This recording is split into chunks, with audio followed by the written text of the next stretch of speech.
What's up, Pilipinas? What's up, Pilipinas? Uy, tagilid. Yeah. Yeah, what's up, Pilipinas? What's up, Pilipinas? Umulit talaga rin siya. Ganun talaga. Si Rosdel Rosario po ito at katatapos lang natin ma-witness ang Independence Day celebration dito sa Luneta, Quirino Grandstand. And kasama po natin si Janice Crisostomo. Janice Crisostomo.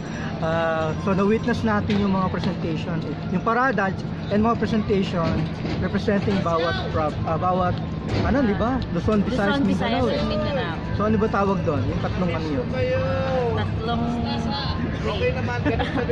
Tatlong islands. Tatlong islands. Major islands of the Philippines. So, di ba? Luzon, Visayas, and Mindanao.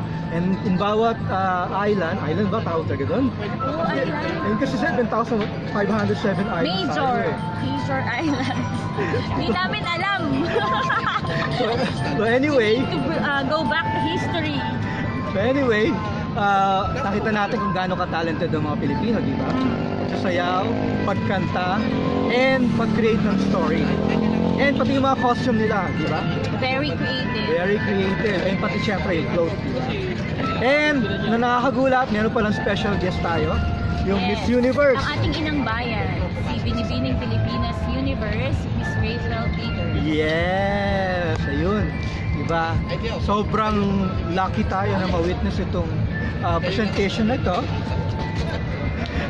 for the Independence Day celebration here on June 12 dito sa Quirino Grandstand. And ano bang masasabi mo sa Independence Day natin? Ano ba para sa iyo ang kalayaan? And tunay ba tayong malaya?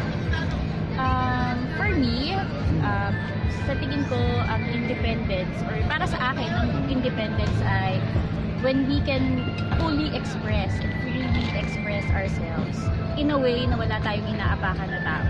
Yun. So parang Meron pa rin tayong sense of respect and responsibility sa lahat ng ginagawa natin. And we are all accountable sa lahat ng ginagawa natin. correct, di ba? Ibig sabihin nun, kahit meron tayong freedom to comment, to put anything online, Yes. we should not be abusive. Yes. Di ba? Hindi tayo dapat abusado. Dapat Kailangan pinag-iisipan lahat ng pinopost natin. Yun. Na hindi porke galit ka, post ka agad, or hindi porke iinis ka, post ka agad. So, we need really to think before you click. Think before you click. Yeah. Di ba? Pero, are we disciplined enough to do that? Sa ngayon, sa That's the Philippines, question. we are on our way. We are on our way. So, may I pag-asa. believe, yes, may pag-asa. Yun, syempre, kapag tulong-tulong, di ba, Yes. change must come first within ourselves. Diba? So yun. So ito na po, bago natin pahabain ang Ito lang po usapan yung na to. iniintay ko dito. Hindi ko po alam kung ba't nakasama na ako ng bongga. Pero ito lang po yung iniintay ko. Ayun, ang iconic shoutout ng What's Up Pilipinas on the count of 3. 1, 2, 3. What's up Pilipinas? Yo, no, umigot yung mga camera natin. Thank you guys. Bye-bye. Happy Independence Day. Bye.